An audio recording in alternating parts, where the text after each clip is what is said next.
ikaw ay magiging display na lang. Wala nang alat, kumbaga sanay na silang magkasala pag nandiyan ka. Kaya today we will close our series preaching series about simplify, which is unclutter your soul. Simple. Kaya nga may kasabihan tayong Pilipino, simplicity is beauty. Kapikin mo ka, masabi mo sa mo, mas maganda kapag simple ka. No, ba? Simple is simplicity is beauty. No? Kaya ulitin ka lang ulit. Kung may natutunan ka ngayon, let me remind you once again, ulitin ka lang ulit, wag mong gawin komplikado buhay mo. No, kaya ka nai-stress, no, ulitin ko, kaya ka nai-stress kasi, ulitin ko lang, kaya ka nai-stress kasi you're trying to prove your works to someone else. Totoo lang, when you're competing, no, totoo lang po, competing is good for business, but in personal, no, totoo lang, it's worse. Ang competition po maganda sa negosyo, pero pagdating po sa personal na buhay, napakadelikado. Totoo lang po, competing or proving yourself to someone else doesn't add your worth, but actually it adds stress. May stress ka lang. Totoo yung mga lang tanong yung mga kalibaw, naintindihan mo ba yung English ko? Pinag-pray ko po ito ng isang linggo. Totoo lang po, natutuwa nga po sa ating kaibigan, si Sir Randy, no? I'm so glad to see you again, sir. Kasi mo kung bakit? From Wednesday, no, Lunes, Sunday pala sabi sa akin, Pastor, see you on Wednesday. Ako pa pinapalo up. Pagkatapos ng Wednesday Prayer Week, see you on Sunday. Tapos, nauna pa siya sa inyo. Galing pa siya Amerika. Hindi niyo pa rin. Ayan niyo, papaliwanag ko pa yun mamaya. Apikin mo nga, tanungin mo kung saan ka ba galing. He's from the US, United States, but you are from the US, United San Isidro. Ulitin ka na ulit, let me close this series. Our topic for today is all about less is more. Kapigin mo mga mo, less is more. Naniniwala ka ba na tawag dito kapag mas kaunti, mas maganda? Siguro, wala sa ating magpipray ng ito, Lord, bawasan niyo naman yung income ko. Lord, please, decrease my income. No, wala naman siguro magpipray ng ganon. No, politiko lang ulit to. Kaya gusto mo ng marami. Kasi naniniwala kapag marami, ibig sabihin, no, masasaya ka. Actually, in the world, no, sa mundo pong ito, sabi natin, in man's point of view, in world's point of view, the more is equals to better. Kapag mas marami, ibig sabihin, mas better ka. But actually, ulitin ko lang ulit, that's not what the Bible says. It says, it's man's point of view. Ibig sabihin po, hindi sinasabi sa tanang Diyos. Sinasabi yan ng tao. Kaya kapag mas marami, sabi ng tao, mas maganda. Diba, sino gustong tumakas ng kanyang salary, taas pong kamay. Tumakas sa kanyang sahod. Sino gusto po bumaba kanyang sahod? Wala naman siguro, no? Kasi nga naman, the more, the better. In man's point of view, totoo lang. More cellphones, sabi mo kasi, if you have more cellphones, you have a better place. Isa pa, in man's point of view, we equate that more is equals to less. Ano bang ibig sabihin yan, Pastor? Let me explain to you one by one. Ulitin ko lang ito, pag sinabi mo sa tao more equals to less, kasi, sabi mo kasi, pag meron kang marami nito, pag meron kang marami, ibig sabihin, nababawasan ngayon yung iniisip mo. If you want more, you feel something less, like this one. For example, more money equals to less worries. Kapag marami kang pera, sinasabi natin, ang alalahanin mo ay paano rin, sabi ng tao, nababawasan ang alalahanin mo. The man said, if you have more money, it means less worries. Actually, that's what the man says. Pero it's against the Bible. Paliwanag ko po sa inyo mamaya. Kapikin mo nga katim. Tanungin mo katim, nahihirapan ka na bang makinig? Kung ako nahihirapan magsalita, baka ikaw nahihirapan ka pang makinig. Tandaan niyo po, 2 Sundays pa to. Hanggang round 4 to. Pag kayo magkano niya kayo naintindihan. Ready ko lang ulit. Just look at your seatmates and smile. Just give your best smile. If you cannot smile, just, ano po speaker? Hindi ko alam tawag dun eh. Pamatay na yung joke na yun. Saka, the man said, if you have more titles, less rejection. According to naman, parang ganito, you study very hard, after college, you take masteral, doctorate, you have many titles because Sabi na sinasabi mo, if you have more titles, siguro I don't feel reject. Hindi ka mare-reject, sabi mo. Sabi mo ng tao yan. That's what the man says. Diba? Kaya ginagawa ito, walang katapusang pag-aaral, walang katapusang tawag dito, walang katapusang pagtatrabaho kasi you believe, the man believes that more titles is equivalent to less rejection. Kaya nga po ako, hindi ko nag-Bible school eh. Kasi karamihan po nakita ko sa Bible school, dumami alam, na-inform, but hindi na-transform. Yumabang lang. Naniniwala po ba kayo ng mga pastor na mayabang din? Marami. Akala nyo, pag pastor mabait? Naku, fake news. There's so many pastors, there's so many pastors, more titles, but actually, their character is not good. They want more titles. They want to become bishop, gusto nila maging bishop, obispo, kardinal. Lahat na gusto nilang pasukin, but actually, that's not what the Bible says again. If you have more titles, the man says less rejection. But the Bible says, I will explain it to you later. Papaliwanag ko sa inyo mamaya isa-isa ulit. Sabi pa ng, according to man's point of view, more fame is equals to less shame. Pag sikat ka, siguro hindi na ako mahihiya. Sino po itong sikat sa school? Hindi dahil sa sikat ka, kundi bida-bida ka, no? Ikaw si Jollibee. No? Lahat na lang sinalihan mo. No, lahat ng extracurricular in school, you have joined it. Actually, wala namang problema doon. There's a problem about that. Actually, your principles or your believings na correct. Sabi mo kasi, pag sikat ko, if I am famous, I am less ito lang, pag sikat ka, mas malaki ang damage. Amen. Diba, ako nga eh, pag kasi balo ka, nagpapakilala ng pastor eh. Kasi hindi ako makakatawad eh. Diba? Parang ganito, parang diba, bumili ka, you pay, tawag dito, you buy some clothes, no? If you have kahit sa lima, for example, I'm a pastor, hindi ako makakatawad. Paano ba English niyo? Bakla na po kayo. I cannot ask for a discount because pride, I'm a pastor. But actually, nakakahiya talaga yun. It's shame. Bawa pastor ka. Ulitin ko lang ulit, no? There are so many differences about man's point of view and again, and God's point of view. Napakalaki po ng difference. Amen. Kaya, ulitin ko lang ulit, sabi ng tao, according to the man, more fame is less shame. Naniniwala ka ba dyan? Kaya ginawa ng classmate mo, nagpabida ng pabida. Recite ng recite, kahit mali. Wala naman problema mag-recite o mag-recite. Ang problema nga doon, may principle ka, pag sumikat ka, siguro din ako mapapaya. Actually, pag mas mataas ka, pag mas sikat ka, pag lumagpa ka, mas masakit. Yung expectation sa'yo ng family mo, first honor ka, tapos nag-second ka lang, ouch. Oh. Kasi alam ng school mo na pinakamatalino ka, you're the best from your school, and yet, you fall from second honor only. Oh, di ba? Napakasakit Kuya Eddie yan pag sinabi mo. Oh, kaya ulitin ko ulit. Isa pa, and the last one, according to man's point of view. Sabi ng tao, according to man, more friends equals to less pros. Ibig sabihin daw po, kapag daw mas marami ka, if you have more friends, wala ka nang gaano kalungkutan. But actually, it is not. Yeah. Sino po dito, taas po nakabuha mong you have many friends? Sino po dito, maraming kaibigan? Taas ang kamay, yes, ready, we have many friends. We have many friends, but actually, it's not actually good. Pag marami kang kaibigan, marami kang ililibre. You have to pay for the bill. No? If you are going to restaurant, pag pupunta ka ng restaurant, you have to pay for the bill. Bakit?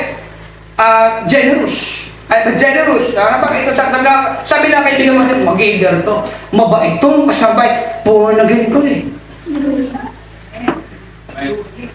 Maniniwala ka ba pag born again mabait? Sometimes.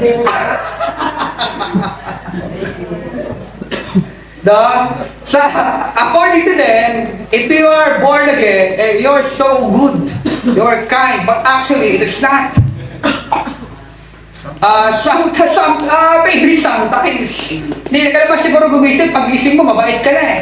It's actually, the Lord gradually changed us. Paunti-unti niya tayo binabago, hanggang sa dumaling time, pagdating niya sa kanyang second coming, susunduin ka niya kasama ko at kasama ng katabi mo. And, eto lang, if you have more friends, sometimes your friends will backstab you. Ikaw ay siyempre mismo nagkakanulo sa'yo.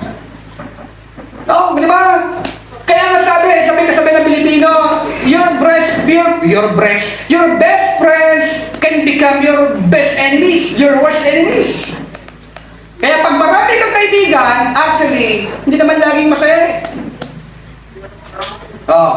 Bibigyan ko yan, I will give you a reality today. Bibigyan ko yung reality po, ng realidad sa buhay. Ito po talaga yan. The reward, pakibasa nga po, 1, 2, 3, 5. The reward for more is more. The reward for more is always more. Magtrabaho ka ng marami, aani ka rin ng marami. Amen. Kaya pag nagtrabaho ka ng kaunti rin sasahurin mo. That's the reality. The reward for more is always more. Kaya ng mga tao, they will work for 8 hours. Tapos it's not enough. Nag-alam pa sila, nag-overtime pa. 8 to 5, 5 to 10, 10 to 6, then 2 hours sleep, then go back to work again. Papatayin mo sarili mo.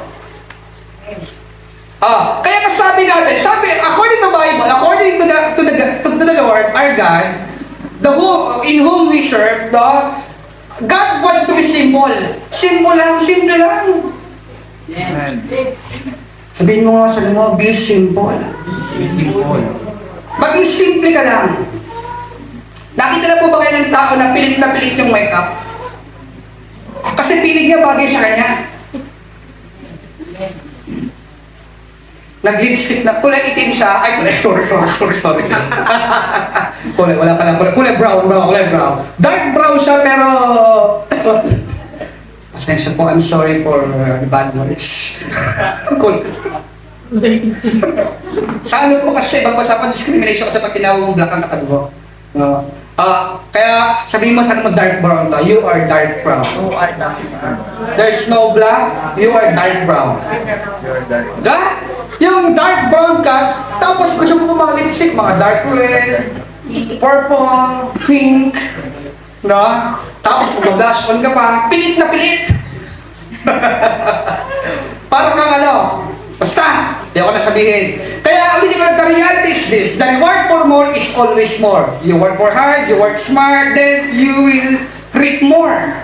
Magtanim ka na magtanim, magtrabaho na magtrabaho, katumbas niya, marami rin darating. Pero, totoo lang, the more work, it means, in reality, it adds more stress to you, napapagod ka, it makes tired, kaya pag Sunday, pagod ka, pag tinanong ka, church ka naman, no, do you attend, can you attend church service at 7 a.m.?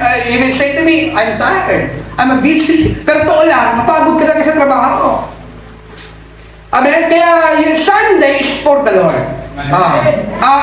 It's not just only a rest day. Sunday is not just only a rest day. Sunday, according to the Bible, is the Lord's day. Araw to ng Diyos. If you want to be blessed, just worship the Lord in His day. Amen. Kung gusto mo magpala, sambahin mo siya sa kanyang araw. Amen. Amen? Sabihin mo, magtatanong lang po ako, meron po ba kayo pangangailangan? Amen. Ito yung challenge ngayon. Kung may pangangailangan sa buong isang linggo ito, give your worship to the Lord. Kasi bago dumating ang pagpapala, kailangan mo munang sumamba.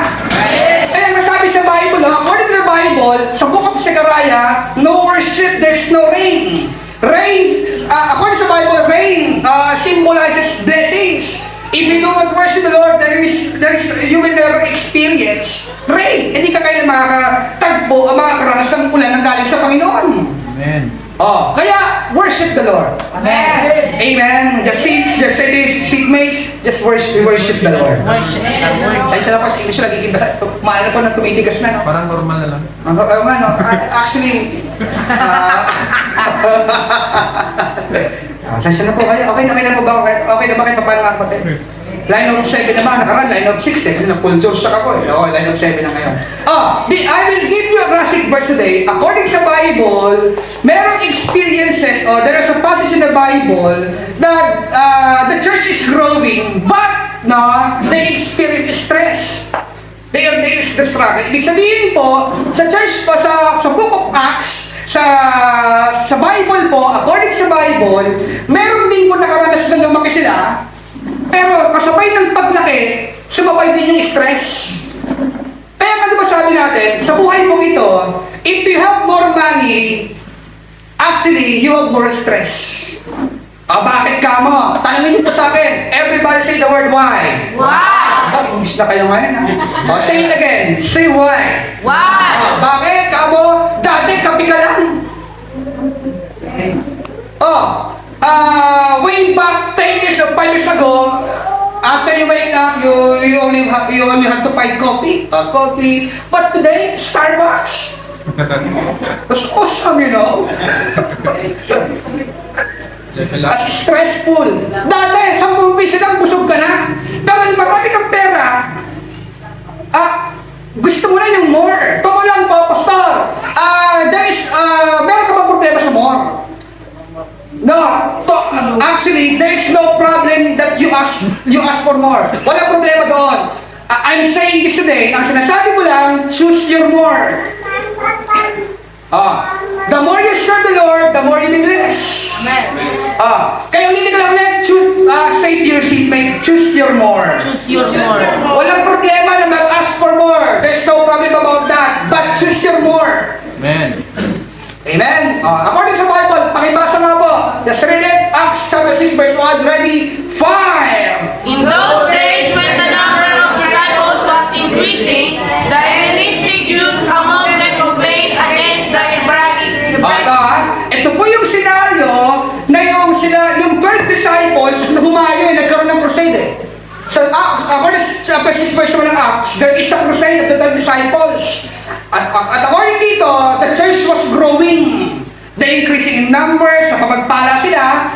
But then, when the church are growing, the attendance is increasing, dumagdag din yung stress. Nagkaroon ng distraction. Saan to, Pastor? Tanungin niyo po sa akin, saan, Pastor? Saan, Pastor? Kailangan niyo mamaya. Simple problem, pero ang laki ng impact. Pero sabi sa Bible, simple act, but merong great impact. Ulitin ko lang ulit to. Huwag mong mamalitin ang kasalanan. Ang laki ng epekto niyan. Yes, amen. Yung small sin is also sin. Partial disobedience is also disobedience. Huwag mo palilitin ang kasalanan. Ito rin po yun. Ulitin ko lang ulit. Yung bawat serve na ginagawa mo sa Lord, bawat paglilikod na ginagawa mo, tandaan niyo po ito mga kapatid. Kahit maliit yan, may malaking epekto yan sa Diyos. Nakaka-epekto yan sa future ng paglilingkod mo. Kaya, tatanong po ulit ako. Tanong lang po ulit, pagod ka na ba? Pwede ba tanong sa mo, pagod ka na ba? Pagod ka na bang hindi nilang English ni Pastor na hindi mo alam kung saan papunta, Cubao, Coron? Naulitin ko na ulit to. Ito nangyari. The church is growing, the attendance is increasing, but there is a stress or distraction habang sila while they are increasing or growing. According to the next verse, sabi ng Bible, because their widows are being overlooked in the distribution of food. Ito naging problema nila. They're increasing, they're growing, but their problem, alam mo ano? Distribution of food. Sa Tagalog, pwede pala na ganito, pwede palang lumaki yung church. Dumami ang membro, pero napakasimple ng problema. Ano pa problema? Tanungin niyo po kung ano yung pastor. Ano po? Ikaw ba, ano yung pastor? Ano yung pastor? Yung mas malakas. Ano yung Pastor? Yung pagbabahagi ng pagkain. Ito sabi because their widows were being overlooked in the daily distribution of food. Kasi way back the New Testament, the church events or church activities is every day. Araw-araw yan. Araw-araw sila kumain, hindi sila nagsasawa. Pero, ang laging problema nila, paano papakainin? Diba ngayon, nowadays, distribution of food is also the problem of the church today. Bakit kamo? Nag-preach pa siya, Pastor anniversary, nag-preach pa siya, Pastor kumakain ng iba. Distribution. Sabihin mo nga katabi mo, alam ko hindi ikaw yun. Alam ko, pre. Ikaw yun pala. Papakita sa inyo kaya. Bakit ba ako lang totoo lang po, nagulat ako eh. Nagulat ako sa nabasa kong ito. Ito lang pinakinggan ng preaching ito, pero may revelation sa akin sa Lord. There is a revelation sa Lord eh. Na binigay sa akin ng Diyos sa verse na ito. Ulitin ko na ito. Pag sinabi kasing widows, it means his wife or husband's death. In Bisaya, dit.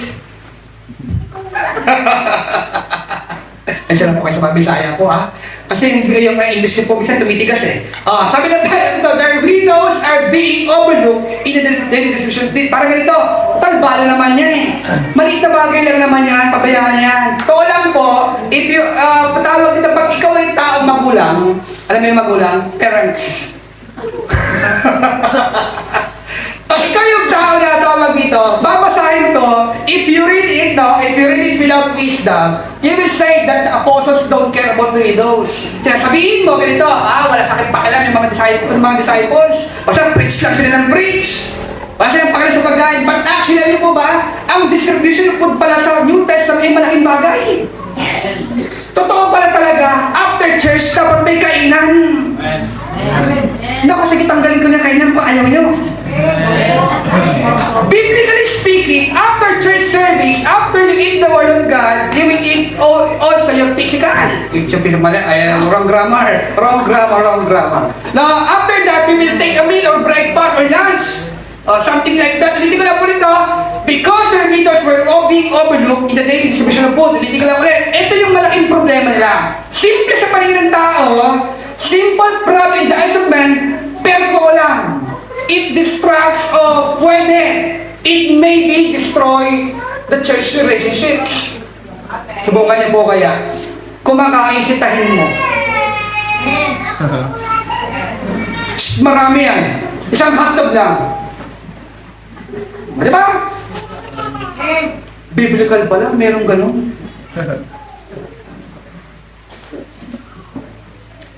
Shh, matahimik po kayo mga kapatid. Kapikin mo nga katay mo, ha? Kapikin mo just, tap your seatmates, say, are you okay? Are you right? I will give you a word of wisdom. According to this one, just read it. 1, 2, 3, 5.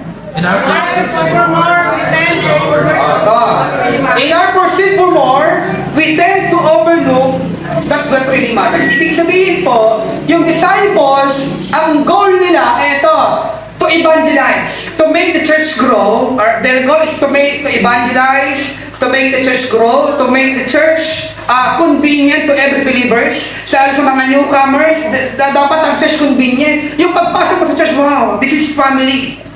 Kaya ako natutuwa, no? Nagkaroon tayo ng kapatid ng Amerikano. No? Bakit? Buruin mo. Ako, sabi ko na nga ba eh. Kung naalala nyo, if you remember, 11 months ago, no? I declare, no, before 2023, this is the year of surprises. Ako, talaga sinurprise ng Lord 2 weeks or 3 weeks ago. Ito, but there's more, meron pa. Hindi pa tapos ang 2023. Meron pa siyang surprise para sa'yo. Hindi ka ulit, there's more surprises of the Lord for you. Pwede bang sabihin mo sa mo, there's more surprises from the Lord. Meron pa siyang ibibigay sa'yo. Mas maganda, mas malaki, mas maayos. Amen? Ito nangyari. No, dahil sabi ng mga disciple, ito, mostly tayo, hindi naman disciple, mostly the believers today, akala natin you're pursuing for more, but in the other side, we tend to overlook what really matters. No? Trabaho ka ng trabaho, you're working very hard, but nakalimutan mo, you have no time for your family. Wala ka ng time sa sarili mo, sa trabaho, sa church, sa Panginoon, and then you expect that the Lord will bless you. Amen. Actually, it's not. No? Kaya hindi ka na ulit, marami kang expectation, totoo, hindi darating. Amen? Totoo lang po, if your will is so good, totoo lang po, the will of God is the best. Yung kalooban ng Diyos, mas maganda at mas maayos para sa'yo. Ito ngayon yun nangyayari. Sobrang laki ng church, ito wag naman siya natin ito maging problema pag lumalaki na tayo. Kaya ako nagpapasalamat sa Panginoon. Sa wakas, nabasag na rin natin yung division ng church. Palaki na tayo ng palaki. Amen? Kaya, the year 2024, we will prepare the church. No? Evangelize, no? Invite your friends, first and foremost, your family, invite mo pamilya mo. Ang mahirap nung, ang sarap ng kinakain mo, no? Gusto mo ba yung sarap ng kinakain mo? Ikaw langit ka, tapos sa impyerno. Oh. Diba, ito nangyari po, wag naman sana ito maging problema na habang tayo lumalaki, naging problema rin pagkain. Amen? Ito nangyari. The church is increasing, but they overlook what really matters. Ang nangyari po, they have the problem in the distribution of food. Saan? Sa mga widows. Patunayan ko sa iyo mamaya. Isa pa, papasahin ko po. According to this one, people who are addicted to more feel less about themselves. Kaya don't prove yourself. Huwag kang addict. Pastor, I want iPhone 13, I want iPhone 12, I want iPhone 15, 16, 17, so on and so on and so on. You ask for more, but to lang, if you're so addicted to more, yung ibig sabihin lang napipil mo, parang kulang ang tao. Pastor, luma na motor ko. Palit ako ng bagong motor, yung Ducati.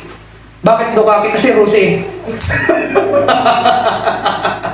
Sorry po sa may mga Rosé user po. I'm sorry. I didn't mean to offend you. I'm just saying the reality. Ulitin ko ito. People who are addicted to more feel less about themselves. Kaya don't prove yourself to someone else. Huwag mo nang patunayan ang iyong sarili sa iba. Nakakapagod. It will add wrinkles. It will not add confidence to you. It will add only wrinkles. Magkakatagyawat ka lang. May stress ka lang, lalaki bilbil mo. Ito lang po, according to psychology, if you are stressed, your pastime, tama ba yung pastime? Your outlet is eating. Kaya pag ang katabi mo ay, if your seatmates are bigger and maybe I could do stress.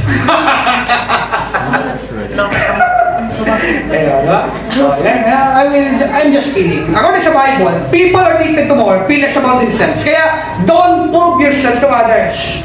Serve the Lord. Amen? Kasi alam bakit? Kapag prove ka ng prove, parang ginagawa, parang naglilingkod ka na sa tao eh. Parang ito Englishin ko if you are proving yourself, proving your word to someone else, it means that you're serving others. Serve only the Lord. According sa Bible according to the Bible, love the Lord with all your heart, soul, your mind, and with all your strength. Kaya dapat ang isip mo nandito. Amen! Wala sa gagawin mo mamaya. Amen! Kasi, kaya nga sabi ko, pag Sunday, just turn off your cellphone. Wala ka dapat ine-expect na tawag dito ng appointment ngayong oras na ito. Patapusin mo ang service. Entertain mo lang si Lord. Amen? Bigyan kayo ng a classic verse according to Solomon. Tawag ito, the wisest man ever lived in the earth. According sa Bible, Ecclesiastes chapter 4 verse 6, sabi dito, better one handful with tranquility than two handfuls with toil and chasing after the wind. Ibig sabihin po niyan, mabuti nang may isa sa kalang sa kamay mo, and yet may peace of mind ka. Kasi naman, ang dami mong hawak, ang dami mong ginagawa, stress ka naman. At according sa Bible, that's chasing after wind. Wala rin kabuluhan. Di ba? Duruin mo. Work and work and work. Overtime, trabaho ng trabaho ng trabaho. Kaya ulit ko ito, walang problema. Wala pong problema sa trabaho. Kasi kaya ka nagtatrabaho para sa pamilya mo eh. Pero totoo lang, pag trabaho ng trabaho, tapos nagkasakit ka na, kung yung trinabaho mo, para lang din doon sa sakit mo. Kaya sabi sa according to the Bible, better is one handful with tranquility. It's better to have one, but to have peace of mind. Meron ka lang isa, pero may kapayapaan ka naman kasi sobrang dami, stressful naman. Kaya nga ako, aalin ko sobrang daming membro, puro pasaway naman. Dito na ako sa kaunti, mga gwapo naman. Amen! At magaganda naman. Amen! Ay Lord, patawarin niyo po yung mga... Joke lang. Kaya okay na ako sa maliit, okay na ako sa 8 by 15 meters na church. Oh, is it okay? It's okay to me. Okay na sa akin yan. Bakit? Kasi naman, sobrang laki. Kasi naman mega church. And yet, I feel stress. No? Ma-stress naman ako. Sobrang kukulitan ng mga membro. Sa anak ko, na-stress na ako. Isa lang yun, ha? Ewan ko na sa isa, dadalawahan na. To lang po, mula po nung the day that Mesha was born, to lang po, wala na kami mga isa tulog. Laging 3 a.m. kami nakakatulog. Very late. Hindi ko na ulit, no? Stress eh. Pag marami, stress din eh. Kaya I will give you 3 points. It is number 1 point. According sa Bible, less is more living. Kaya, mayroon ka kakonti. Pag yamanin mo, may dahil niya para sa iyo. Amen? Yung talents at pagpapalang binigay sa'yo ng Diyos, bigay mo sa Diyos at paparamihin niya yan. Kaya, hindi ka lang ulit, don't pursue for more. But you can ask for more. Iba yun, ha? Iba yung asking for more and pursuing for more. That's very different. Hindi ka lang ulit. Less is more living. Kaya kung marami ka namang pagpapala, na-stress ka rin, bitawan mo na lang. Marami mong trabaho. Tapos hindi ka na makatulog, yung mata mo nakadilat na. Hindi ko alam kung anong tinitira mo, kung wawang tuloy. Wawang, Lion Tiger, or hindi ko alam. Bibigyan ka ng verse.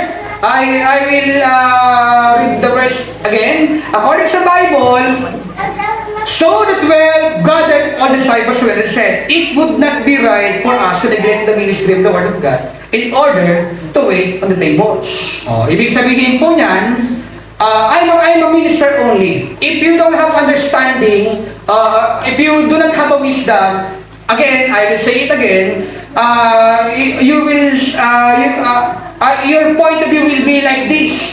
The minister, disciples don't care for the widows. Nakakalong yan. So, it's very sad. Pero totoo lang po, ito yung babalance, we will make it balance. According sa Bible, the 12 disciples will be the minister. And according sa Bible again, from the book of Acts chapter 6 verse 3, in the following verse, sabi po doon, tumawag sila ng 7 tao. They call 7 names.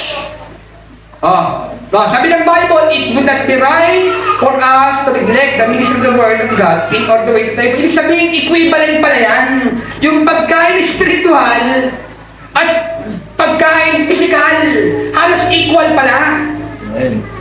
Yung ang sarap to, di ba na-experience mo to? Ang sarap ng preaching ng pastor eh. The preaching is so dynamic, but the report is not chill. But the food is so poor, no? Hindi maganda pagkakaluto. Sarap saya ng message, pero bakit yung pagkain namin after ng preaching? Pangit. Kulang sa asin. Cake yun eh. Kaya malalagay ng asin ng cake. Kaya ako, nagpapasalamat ako sa Panginoon. Ako, ang mission ko sa church, after church service, no? Meron talaga tayong kainan eh. Hindi lang basta pandesal. Naku, kami lang itong dalawa siguro kakain ng No, di ba sarap noon? After church service, lunch or breakfast after that, ito nangyari.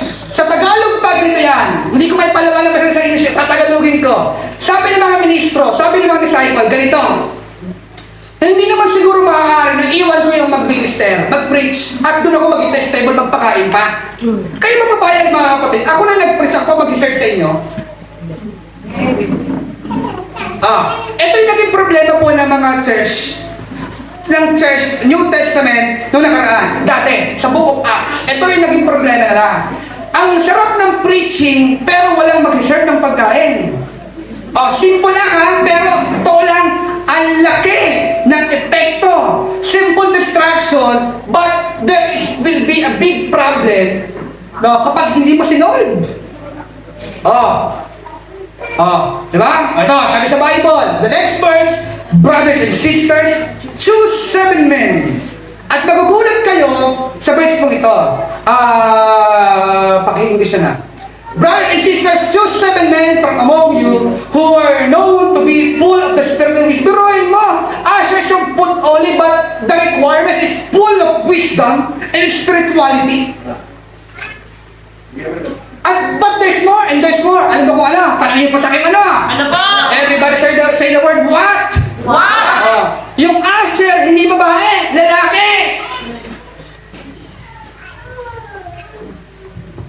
Diba? Nowadays, we believe after the food was preserved by women.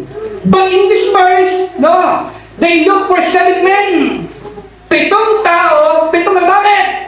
Tanungin niyo po sa akin kung bakit. Oh, everybody say the word why. Why? Kasi, alam niyo naman, ang babae, release ko na ba? Hindi pa kumakain, nagbabalot na.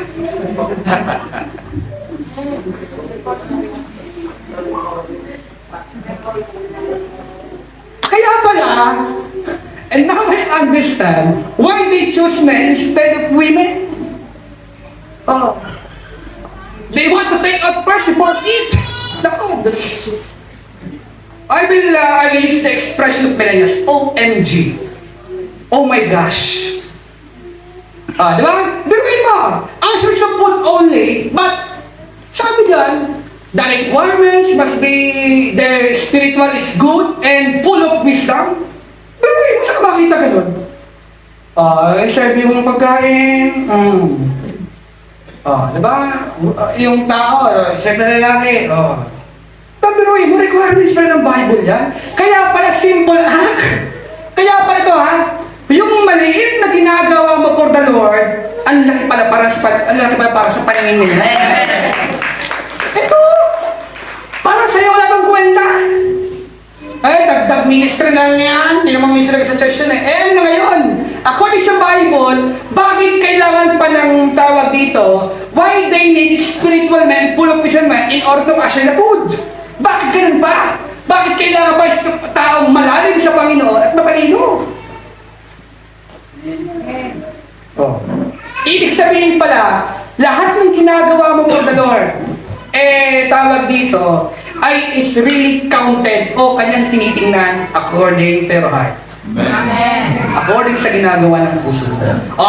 Diba? Alam niyo na. Alam niyo na, pag anniversary, hindi dapat babae mag-reserve, lalaki. Amen.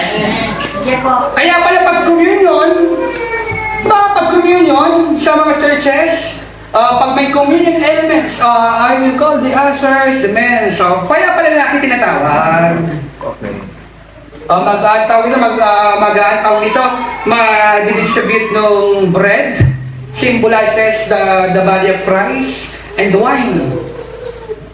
Kaya pala, biblically speaking, lalaki pala dapat nagbabantay sa pagkain. At ayaw na po ako marinig, pero dahil sa natubos ang microphone natin. Palampakan natin po ang Panginoon.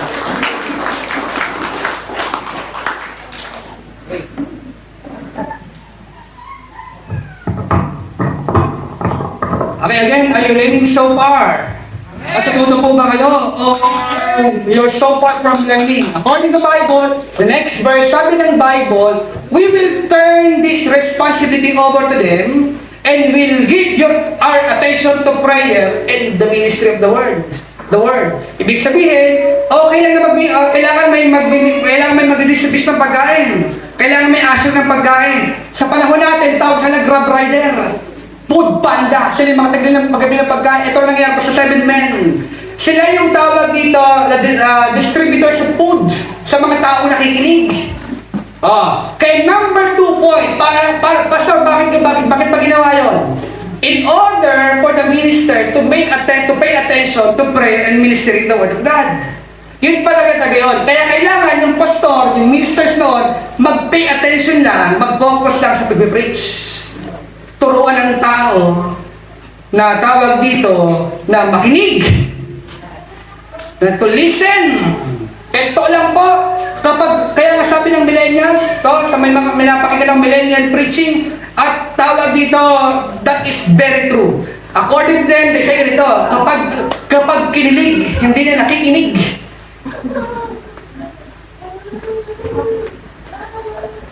Amen? Kaya mag-ingat, no? Beware, no? Warning for the youth. Pag kayo kilig, huwag naman sana kayong hindi na makinig. Amen. Wala na po at ang youth ngayon. Number 2 point. According to this one, clarify your priorities. Kaya, what's your priority? Today, the Lord say, what's your priority? I will make a tour. Tutuwa na ako sa kaibigan natin, no? Tourist yan. Pero ayaw nyo mag-tour. Gusto nyo mag-tour sa church. Amen. Pero ikaw, Sunday is fun day. Di ba? In man's point of view, sabi nila, today is family day. Pwede naman dali mo pamilya mo sa church bago kayo mag-alis. Kaya number 2, clarify priorities. According to Bible, Matthew chapter 6 verse 33, seek first the kingdom of God. And all these things will be added to you as well. Ang gagawin mo lang, first and foremost, is to seek the King. Diba? Huwag ka munang hingi ng hingi. Gusto niyo ba may mga anak po kayo, hingi lang ng hingi, pero ayaw sumunod? Hindi pagpapala makukuha na sa'yo, palo. Hindi ka nang hingi. You continue asking, but you did not obey. According sa Bible, 6% you must obey first before anything else. Diba? Bawat obedience, bawat pagsunod na ginagawa mo, sabi ng according sa Bible, it will, the things that you want, the things that will be needed, will be added to you as well. Basta, tandaan mo lang, clarify your priorities. Ano ba talagang priority mo? Ano bang dapat mong unahin? Ano bang dapat mong gawin? Way back, ako po in my college life, sa college po ako, may mga classmate po ako. Classmate po sa college, sabi niya, nag-take sila ng computer programming, then after 1 year or 2 years, nag-shift sila ng course. Nursing, bakit in demand? Bumagsak! In first sem, nag-shift na naman. Shift na naman sa panibagong course. Education, mas lalo mabigat. Bagsak na naman. Bakit? They didn't know their priorities. Ano ba talaga, kuya? Amen. Pwede ba sabihin mo sa mo, ano ba talaga, kuya? Ano ba talaga gusto mong mangyari sa buhay mo? Number 2, clarify your priorities. Amen. Amen? Pakibasa po, sa Proverbs 27 verse 1, ito po yung bad news to, bad news to, according sa Bible. It is the reality comes from the Bible. According to Proverbs 27 verse 20, can you read it? 1, 2, 3, 5. Just as death and destruction are never satisfied, so human desire is never satisfied. According sa Bible, just as death and destruction are never satisfied, kung ang kamatayan at destruction hindi natatapos, according sa Bible, so human desire is never be satisfied also. Diba? Hindi natatapos ang desire. Parang diba sinabi ko kanya kanina, you want iPhone 1, naging version 2, version 3, na nagkaroon ng version 10, I want version 10. Yung satisfaction cannot give by the world. Hindi niya kaya ibigay ng mundo.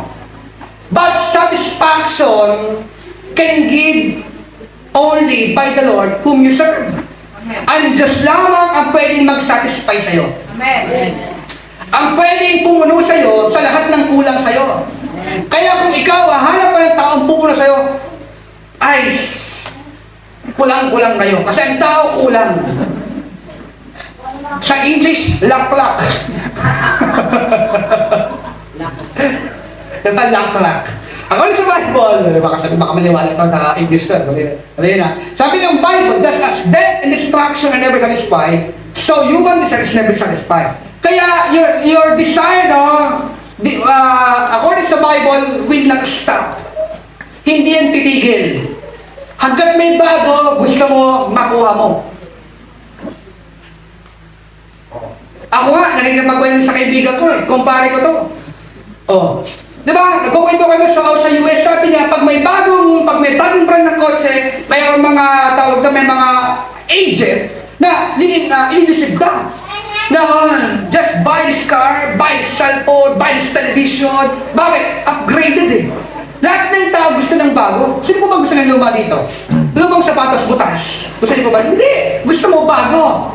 Pastor, may mali ba doon? Wala. Kasi according sa Bible, your desire doesn't end. Hindi yan totoo. Hindi yan talaga patatapos. Pero, we want to thank the Lord for His grace. Bakit? Yung kanyang biyaya, sinatisfy tayo. The Lord only will satisfy your needs. Siya lang mismo ang pwedeng pumuno sa'yo. Kung kulang ka, hanapin mo sa Diyos kung kulang. Huwag mong hanapin sa taong kulang din. Amen? Parang ganito sa English, do not look for perfect life to the imperfect people. Huwag mo nga hanapin. Huwag mo nga hanapin. And according to this one, malapit na po ako magtapos, according sa Bible, winning in life comes from finding that one desire that truly satisfies. Di ba? Ipanalo mo yung laban. Ano ba talaga yung gusto mo? Ano ba yung talagang totoo na magpapasaya sa'yo? At ano ba talaga yung will ng Diyos sa'yo? Di ba? There's a big difference about your will and the God's will. Kung gusto mo lang, your desire is good. Pero God's will is better and the best. According sa Bible, according sa Psalms 27:4, one thing I have decided of the Lord that I will seek. Isang bagay ang tanging hinihingi ko lang sa Diyos. Marami kang hiningi, pero ito dapat pala hinihingi mo. Di ba? You have asked many to the Lord. Pero according to the Bible, this one, according to David, one thing I have desired of the Lord that I will seek. Ito yung gusto kong matanggap. According sa Bible, that I will dwell in the house of the Lord all the days of my life. Yes. Dahil naniniwala tayo, pag nasa Diyos ka, mapupuno ka, lalakas ka, mapapala ka. Diba? We believe, no, na in His presence, you will find rest. Makakapagpahinga ka, you can dwell in His presence, makakapag-gagaling ka, you will find healing. If you have a emotional damage, just come to the Lord for inner healing and deliverance. Siya ang bahala sa'yo. Kung nasaktan ka noon, good news, pagagalingin ka niya ngayon. Kaya wala kang dapat isipin pag Sunday. Sambahin mo lang ang Panginoon. The verse, to behold the beauty of the Lord and to inquire in His temple. Kaya ito lang po, sino po dito, who among is excited to come to church? Sino excited na pumunta sa church? Amen. Kung excited ka, nako, ayun yung hinihingi ni David. Na yung kagandahan ng Diyos, hindi ko makikita hindi ko tunahin pag Sunday. Pastor, I want to tour on Sunday at 7 a.m. Why? Sabi sa akin, because I want to see the beauty of the Lord in the beach. But that's not true. Sabi, according to the Bible, you will see the goodness and the beauty of the Lord. Saan? In His temple. Amen. Sa kanyang simbahan. Sigurado naman ako pag nasa beach ka, nasasambay. Lalamoy ka That's what King David asked. To behold the beauty of the Lord and to inquire in His temple. Kaya masarap pag nasa church. Kahit mahina ka, feeling mo lumalakas ka. Hindi dahil sa feeling mo lang. Dahil sa totoo lang, pinapalakas tayo ng Diyos. Ito na ngayon, ito naging epekto. A simple act, they find ushers, the 7 men, but this is the great impact. According to the Bible, I will give you the verse again. This proposal pleased the whole group. They chose Stephen, the man full of faith, and of the Holy Spirit. Tuloy mo, ushers of food only, but they chose a man named Stephen, a man full of faith, punong-puno ng panampalataya, and filled with the Holy Spirit. Hindi lang sa may pananampalataya, push din ng banal na spirito. Pag-aasya lang ng food yun, anong nangyari? Sabi sa Bible, this proposal pleased the whole group. Kasi nga naman, kung yung preacher pa, if the preacher is going to usher food, stressful. Kaya natuwa yung mga tao. Tingnan niyo po sa verse. Sabi ng Bible, number 1, they chose Stephen. Number 2, also Philip, Prochorus, Nicanor, hindi po si Nicanor, Timon, Parmenas, and Nicholas from Antioch, convert to Judaism. Biruin mo, itong mga taong to na-convert pa pala, kaka-born again lang. Kaya ako, next year, maggagawa ko ng maraming ministry sa church. I will make sure na hindi ka mag-worry. Lahat may gagawin. Amen. Ayan niyo po ata. Salamat po sa mga 10 nag-amen sa akin. Next year, 2024, I will make ministries in the church. No? Sa totoo lang, kasi totoo lang po, mahirap buhatin ng church kami nga eh. Ako plus ang leader, hirap na hirap eh. Pero mo, only one pastor here. Tapos I have 1, 2, 3, I think it's 12 leaders, 13 leaders. And yet, napakabigat pa ang church. Kaya, we need help. We'll make some ministries in year 2024. Just prepare yourself. Bahala ang Diyos sa atin. According sa Bible, the next verse, they presented this man to the apostles who prayed and laid their hands to them. Guruin mo. Isa pa. There's more. According sa Bible, the ushers of food, the 7 men, ito pa nangyari, pinag-pray pa sila. They laid their hands also. Kaya pala, yung mga nagbabantay ng pagkain, ipanalangin. Kayong mga nagbabantay ng pagkain, magbantay. Huwag kumain. Ganun pala di ba? Pinalapit sa harapan, pinakilala sa mga tao, and they pray and lay their hands on them. Duruin mo. Ganun pala. Lahat pala, every ministries count pala. Na lahat ng ginagawa mo for the Lord ay dapat ginagawa mo ng maayos. Ginagawa mo wholeheartedly, not half-heartedly. Isa pa, ano po naging, yung pastor, ano po nangyari after they chose 7 men? This is the great impact and the great result sa kasunod pong verse. According sa Bible, so the word of God spread. Number 1, the great impact in simple act. Ito, number 1, the word of God spread. They chose ushers, but this is the impact. The word of God spread, kumalat sa mabuting balita. Na i-chismis sa mabuting balita ng Panginoon. Pero ibang pagkain lang yan. Ibig sabihin pala, pag may problema tayo sa pagkain, pwede tayo ilalanin. Pwede pala yun. Amen? Kaya pala, kahit anong laki ng church, pag yung pagkain may problema, nako, walang gustong papasok sa atin. Kaya ayusin natin mga kapatid. Amen. Amen. Just stop your seatbelt at sabihin mo, be strong in the Lord. Strong in the Lord. The word of God spread. No. They chose 7 men to usher the food, but the impact is the word of God spread. Amen. Ang laki, di ba? That's the great impact. Number 1. Number 2, Jerusalem increased rapidly. Totoo lang po. New Testament noon. Way back in their times, marami na sila, they're increasing But when they choose the 7 men, ito pa nangyari, they increase rapidly. They grow and grow and grow once again. And again. Bakit? Nilagyan na sa inayos nila Pati pagkain, inayos nila. Hindi, diba? Yung pagliligpit ng pagkain, pagkatapos kumain, nililigpit yung pagkain. Amen? Ikaw sa mga yung pagkatapos mo ng pagkain, nililigpit yung pagkain, pinagkatabi-tabi yung kutsara, yung mangkok, yung plato. Wala po akong kausap mga kapatid. Tapos, tinatanggal yung mga mumo.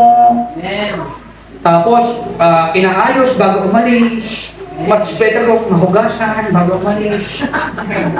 Ito na kaya mo sa kayo, bakit? Great impact, no? Pero kung inayos nila yung sistemang mahina sila, alam nila kasi wala kasi, their strength is the word of God, but their weakness in distributing the food. Inayos nila ngayon, tanong ko, saan ka malakas? Alam mo kung saan yan, ngayon, tanong, saan ka mahina? Ayusin natin.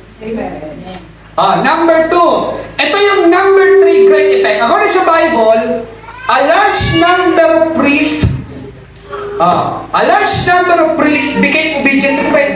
Biruin mo, the persecutor convert into priest. Yung mga tumutulig sila, walang buhay, ano yan? Hindi masarap ang pagkain dyan. Ano nangyayari? Naging member rin para nila. Inayos nila eh. A simple act, pero merong impact. Amen.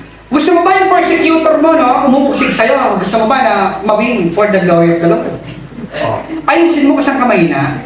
Kasi alam mo kung bakit? Ang persecutor mo, hindi ka tinutulong tinitingnan saan ka malakas. Tinitingnan ka niya kung saan ka pangit. May persecutor ba? Wow! Ang ganda ng face mo. Walang persecutor na ganyan. Titingnan ko saan pangit. Parang ito, ang pangit mo pag naka-side view. Ayusin mo yung side view mo. Ganun ang persecutor. Hindi na tinitingnan, where is your strength? Hindi tinitingnan kung saan ka malakas. Tinitingnan nila kung saan ka pangit, saan ka mahina, saan ka lumalagpak, saan ka nagkakamali. Wala silang pakialam, no? They don't care, no? If you fail, or if you win, but they care about your weakness. The persecutor, yun lang ang trabaho ng persecutor, kung sige ka, makita lahat ng pangit sa'yo.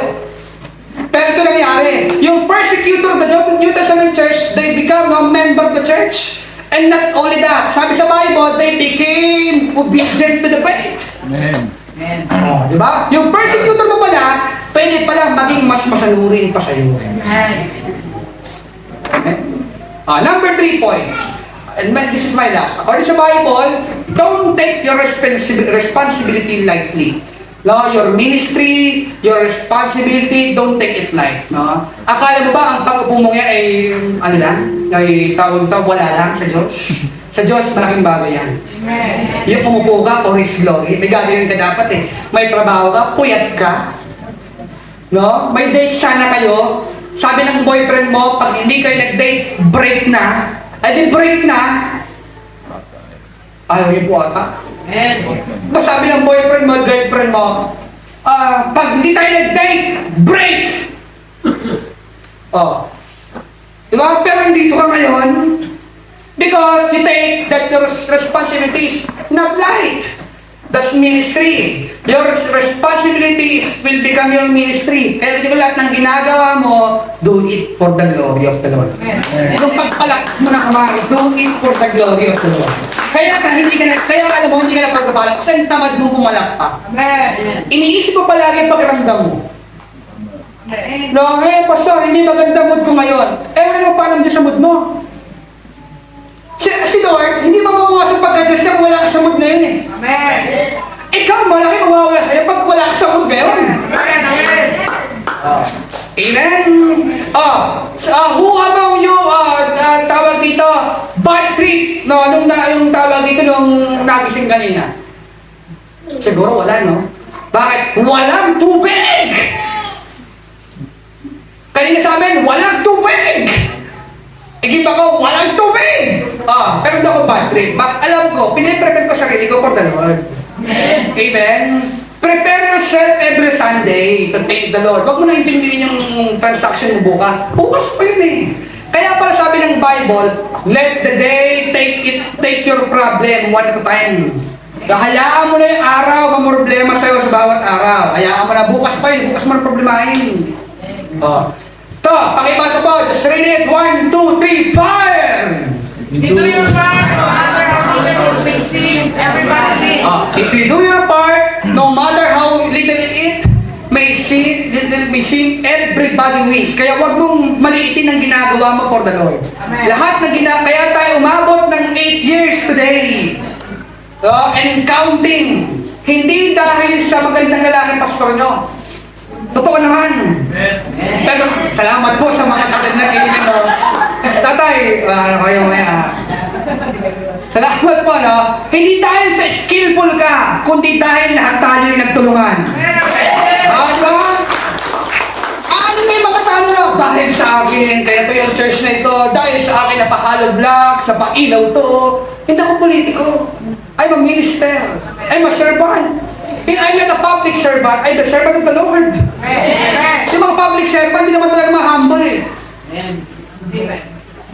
Diba, pag sa public servant, mga politician, ewan ko na sa dalawang ito, kila SK SK Darwin at SK Liza. Magyayabang pa kayo. Okay, para na namin.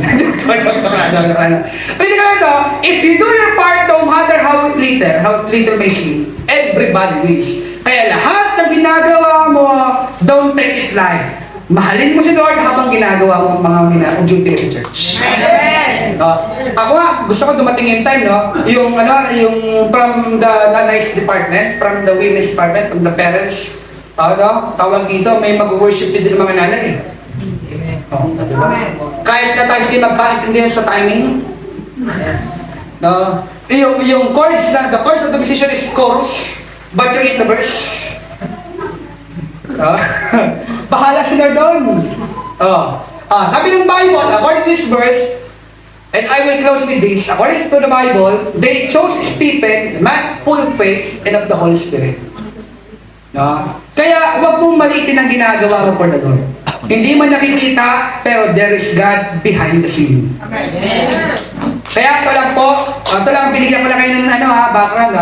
May preaching series for this 2020, my last preaching series. This coming service all about behind the scenes, which is the God behind you. Na ang Diyos, akala mo hindi gumagawa sa'yo, pero lahat pala ng nangyari sa'yo, may Diyos palang nasa likod. Na in every victory, it is not only the woman beside, but there is a God beside you and behind you. Na sa lahat ng ginagawa mo, hindi lang tao ang nasa likod mo, kundi dahil ang Diyos nagtagumpay para sa iyo. Amen? So also Philip, Prochorus, Nicanor, Timon, Parmenas, Nicolas from Antioch, a convert to Judaism. My last verse, they presented these men to the apostles who prayed and laid their hands on them. Kaya po sa mga, ngayon pa lang po, piniprepare ko na po kayo. Early next year, mag-prepare po kayo. Meron po kung sa inyong may mga papahawakan po sa inyong ministry. May mga usher sa church, mga tiga-check ng attendance. Diba? Sabi ko, si ganito, hindi mo na magbibigay ng name, ha? Ang kukunin ko yung pinakamaaga palagi sa church na mag-attendance. Pastor, lahat kami late. Hindi ko alam kung sino nakikita mo. Yung pinakamaaga palagi sa church, siya mag-check ng attendance. Kung sinong absent, yun na. Malalaman niyo po yan early next year. Kaya po yung mga leaders, gusto ko po kayong dagdagan para hindi po kayo mahirapan. Ayaw niyo po ata mga kapatid. Hindi ko kayo papalitan, dagdagan ko kayo. Hindi ko kayo papalitan, dagdagan ko kayo. Diba? Kaya, sabi sa Bible, yung 7 men, they presented men to the apostles who prayed and laid their hands on them. Kaya mahalaga ang tawag dito, ang laying of hands bago ka mag-ministry. Hindi ko ito nagawa sa inyo nung in-appoint ko kayo. Pero by next year, gagawin ko po sa inyo para maging tumigil biblical. Tawag dito, bago kayo, before you minister, I will lay hands on you before you minister early next year. Kaya prepare yourself, be strong in the Lord. Ang Diyos may surpresa pa sa atin. Let me give you this, my last word of wisdom for the preaching series sa ating lupa. Pakibasa nga po, 1, 2, 3, 5. Simplicity plus faithfulness equals great success. Simplicity plus faithfulness equals great success. Yung pagiging simple mo, samahan mo ng pananampalataya at katapatan sa Diyos. At ang katumbas niyan, magtatagumpay tayo. Ang goal po ng church natin, hindi lang po kumanda yung church, kundi to win your family, to win souls and make disciples. To win your parents, your neighbors, your father, yung tawag dito, yung family mo, first and foremost, imbitahin mo sa church. Hindi po ba kayo masaya sa church, mga kapatid? Ay, kung masaya ka sa church, imbitahin mo kapamilya mo, masaya ka pala eh. Di ba ganito tayo?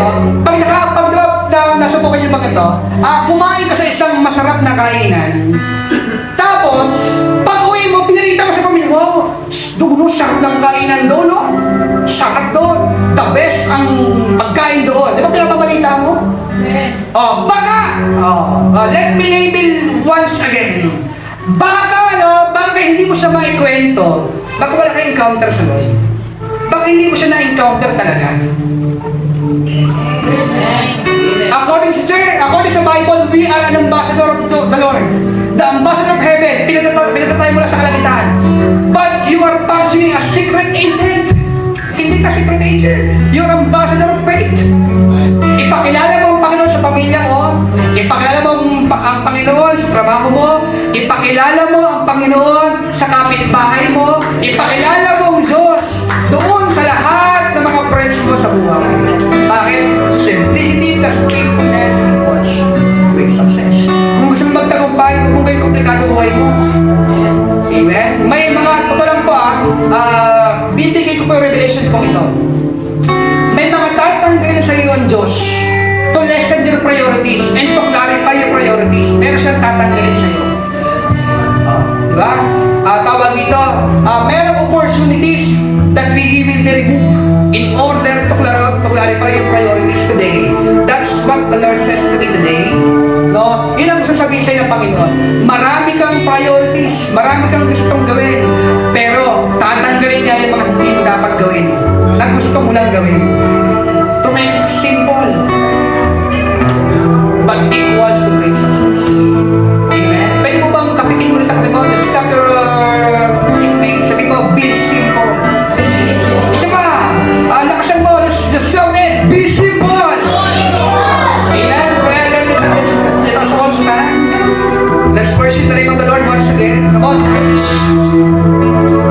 Thank you, Lord. Thank you, Lord. Let's all rise and worship the Lord.